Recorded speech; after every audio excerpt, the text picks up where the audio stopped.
พี่มดเดือน11เขากินน้ำใหม่ยังแดงยังรู้ชีถวยฮะกินไปแน่นอนแล้วเขาเพิ่นมันเฉยเรือแจวนี่แจวนี่คนกินแจวไผ่ก็แจวนี่คนกินแจวเบิ้งทางมาให้มาน่ะกับปะกินหรอก็ใครก็ไม่ใช่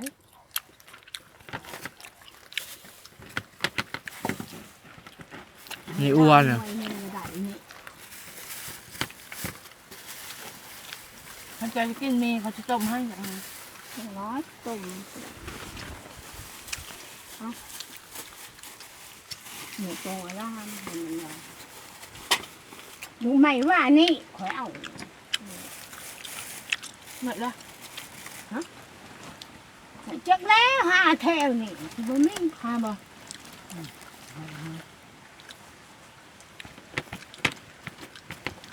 จับทั้งหมดเขาเอาในนี้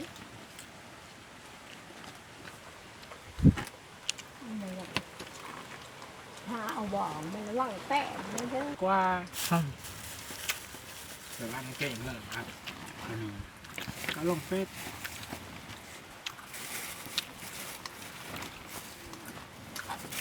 ทั้งหมดคนหลายคนมึงมาเรียนปิดก็แล้วนี่รถผักเสร็จดึงหายเนาะหายบ่หายแล้วน้องเขาเป็นทางอะไรเนาะตาเช็ดบ่ห้านะห้องทางอย่างนี้ได้ขี้ตาฮะบ้างกกสังเกินมาก็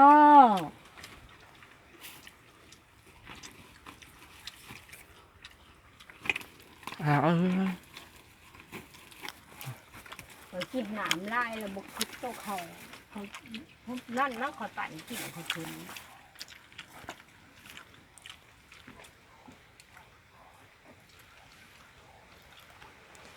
อย่าง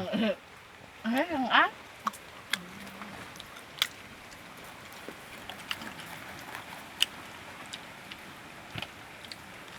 น้องว่ามันใกล้นะ10 คนมึง